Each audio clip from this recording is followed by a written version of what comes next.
তাসমিনের সামনে অমন একটা ভাষা মুখ থেকে বের হয়ে নিচ্ছিল আমার, ও কি ভাবলো আমাকে নিয়ে। ঠিক তখনই ওর চোখের সামনে ভেসে উঠলো রেস্টুরেন্টে বাইরের দেয়ালে পিঠ ঠেকিয়ে দাঁড়িয়ে থাকা তাসমিনের সে বিষণ্ণ রূপটা, আঙ্গুলের ফাঁকে জ্বলতে থাকা সিগারেটের লাল আলো আর ধোয়াই ওঠা ওর মুখ। সোনিয়ার বুকটা এক অজানা যন্ত্রণায় মোচড় দিয়ে উঠলো। ও বিছানায় উঠে বসলো। 5 বছরের চেনা সংসারে ও কখনো তাসমিনকে একটা সিগারেট পর্যন্ত ছুঁতে দেখেনি।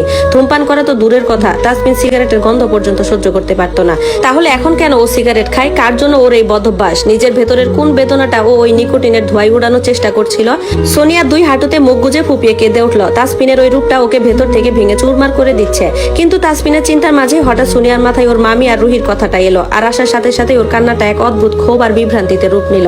ও মাথা তুলে অন্ধকারের দিকে চেয়ে ভাবতে লাগলো, মামি কিভাবে এই বিয়েটা ঠিক করলো বুঝলাম না। মামি তো খুব ভালো করেই জানে তাসমিন আমার প্রাক্তন স্বামী। তাসমিনের সাথে আমার ডিভোর্সের সময়কার প্রতিটা অশান্তি, প্রতিটা কান্নার সাক্ষী ছিল মামি।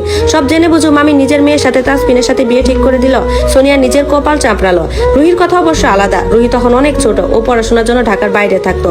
ও তাসমিনকে কখনো সামনাসামনি দেখেনি। ডিভোর্সের পর সোনিয়াও তাসমিনের সব ছবি পুড়িয়ে ফেলেছিল, তাই রুহি না চিনতেই পারে। কিন্তু মামা মামি তারা কিভাবে পারলো সোনিয়ার জীবনের সবচেয়ে বড় ক্ষতটার সাথে রুহির জীবনটা বেঁধে দিতে? সোনিয়ার মাথায় কিছুতে এই সমীকরণটা ঢুকছিল না। ওর মনে এক তীব্র সংশয় দানা বাঁধতে লাগলো। তাসমিন কি মামিকে আগে থেকে চিনতো, নাকি মামি ইচ্ছা করে সোনিয়াকে ছোট করার জন্য এই কাজ করেছে? আর তাসমিনই বা কিভাবে এই বিয়েতে রাজি হলো?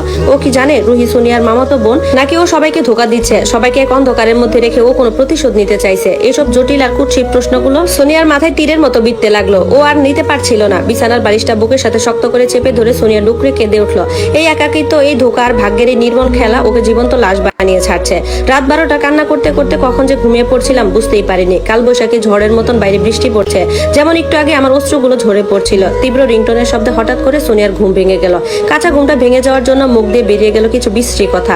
কোন হালার পরে এত রাত্রে আমারে ফোন দিল? আল্লাহ গজব ফেলা ওর 14 গোষ্ঠীর উপর। মুখটা বিকৃত করে ফোনটা হাতে নিল। অচেনা নাম্বার দেখে চোখ কুচকে আসলো ঘুম ঘুম চোখে। ফোনটা রিসিভ করে উচ্চস্বরে চিৎকার দিয়ে বলল, কে রে তুই? তোর 14 গোষ্ঠীরে সালাম। মরতে পারিস না? রাত্রিবেলা ঘুমন্ত মানুষকে জাগাস? ফালতু লোক কোথাকার। নিজের বোন নিয়ে ঘুমা যা। সোনিয়া, আমি তাসকিন। কি?